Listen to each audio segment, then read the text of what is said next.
बाप दादा सभी बच्चों के पुरुषार्थ की रफ्तार की रिजल्ट देख रहे थे। बाबा कहते हैं जब भी मैं बच्चों की तरफ मुख करता हूँ तो बच्चों की जो सारी रिजल्ट है वो मेरे सामने ना चाहते हुए भी आ जाती है। तो बाबा कह रहे हैं नए अथवा पुराने, पुराने जो बहुत टाइम से चले आ रहे हैं 40-40 50-50 साल, और नए जैसे अभी हम बच्चे हैं तो नए, तो दोनों की पुरुषार्थ की रफ्तार देखते हुए बाप को बच्चों पर अति स्नेह भी हुआ और साथ साथ रहम भी हुआ। बाबा को दोनों की रफ्तार देखते हुए स्नेह भी आया और रहम भी आया। स्नेह क्यों हुआ?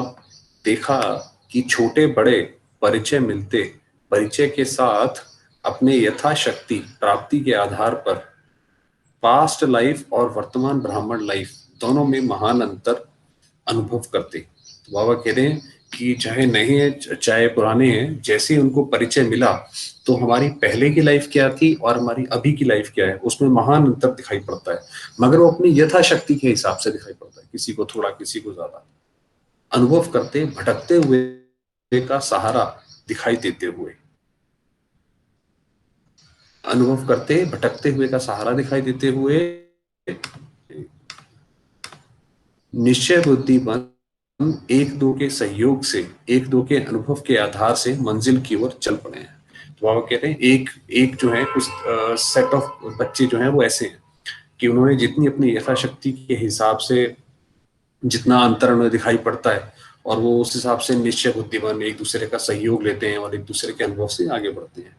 खुशी, शक्ति, शांति और सुख की अनुभूति में कोई लोक लाज की परवाह ना करते हुए अलौकिक जीवन का अनुभव कदम को आगे बढ़ाता जा रहा है।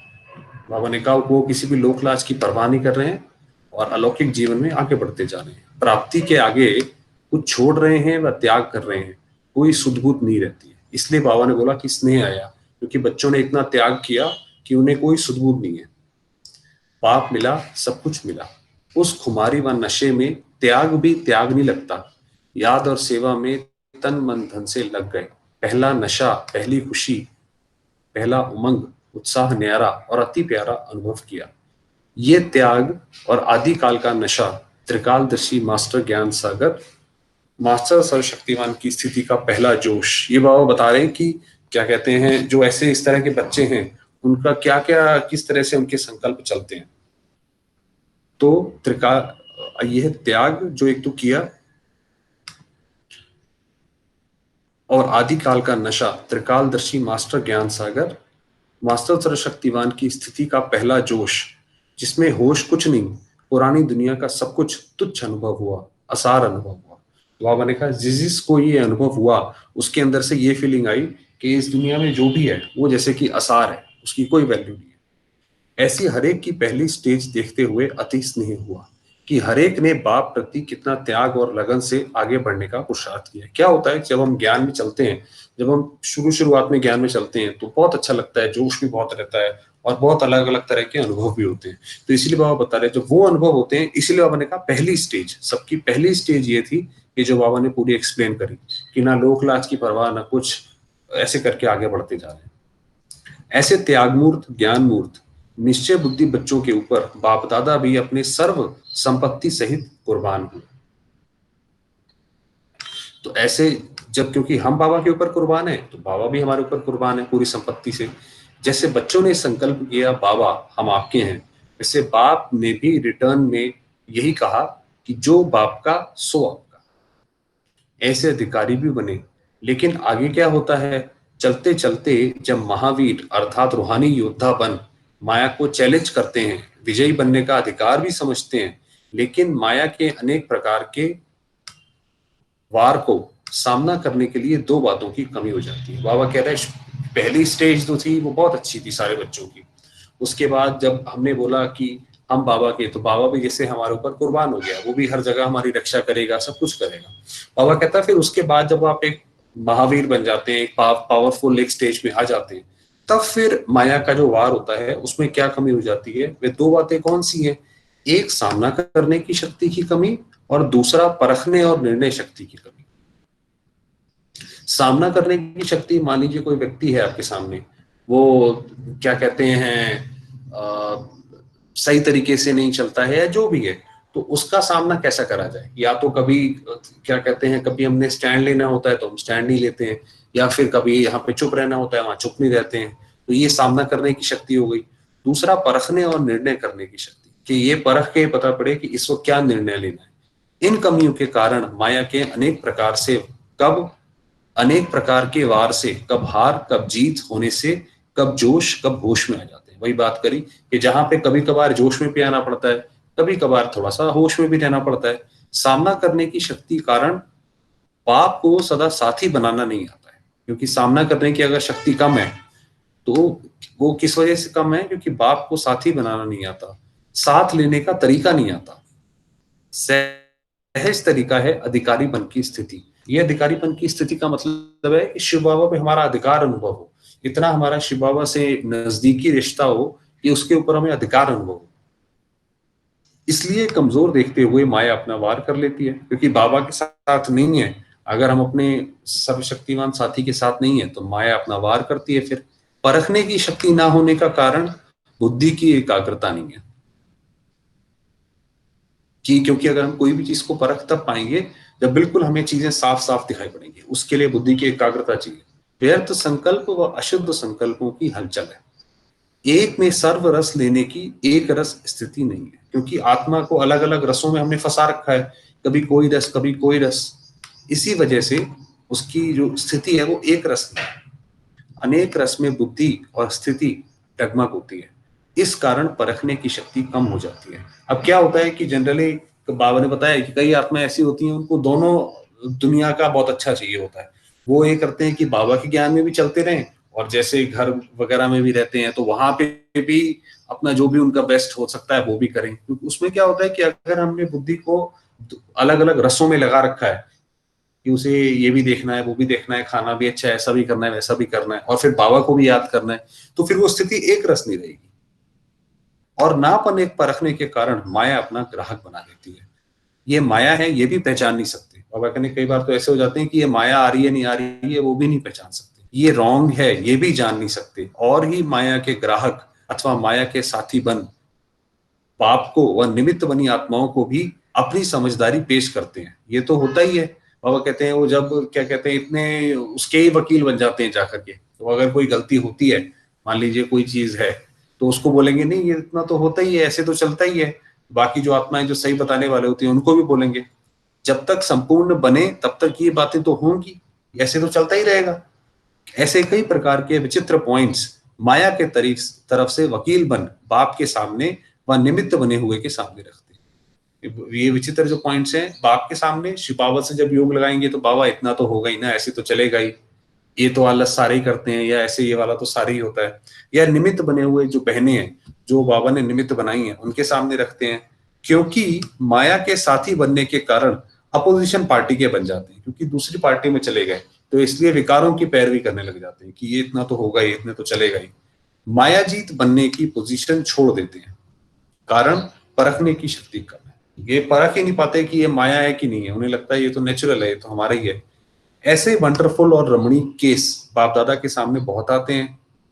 पॉइंट्स भी बड़ी अच्छी अच्छी होती हैं, इन्वेंशन बहुत नई नई करते हैं, माना नए नए तरीके से बाबा के सामने पेश करते हैं, क्योंकि बैकबोन माया होती है। क्योंकि अगर पीछे अगर माया चल रही है तो बिल्कुल उसको वकील जैसे यहाँ से वहां से जोड़ के सारी चीजें बताता है, वैसे बाबा के सामने रखते हैं। जब बच्चों की ऐसी स्थिति देखते हैं तो रहम आता है बाबा को। फिर जब ऐसी स्थिति देखते हैं तो फिर रहम आता है। बाप सिखाते हैं और बच्चे छोटी सी गलती के कारण क्या करते रहते हैं? छोटी सी गलती है, श्रीमत में मनमत मिक्स करना, कि जो बाबा ने जो श्रीमत दी है उसमें हमने अपनी मत डाल दी, तो ये हमने गलती कर दी। उसका आधार क्या है? अलबेलापन और आलस्य। अलबेलापन, चलो आज नहीं कल कर लेंगे, क्या दिक्कत है, थोड़ी देर बाद कर लेंगे, कहीं कोई चीज भागी थोड़ी जा रही है। तो ये हो गया अलबेलापन, टाला मटाली। या फिर आलस्य, अनेक प्रकार के माया के आकर्षण के पीछे आकर्षित होना। ये दो चीजें हैं, अलबेलापन और आलस्य, और अनेक प्रकार के माया के आकर्षण के पीछे आकर्षित होना।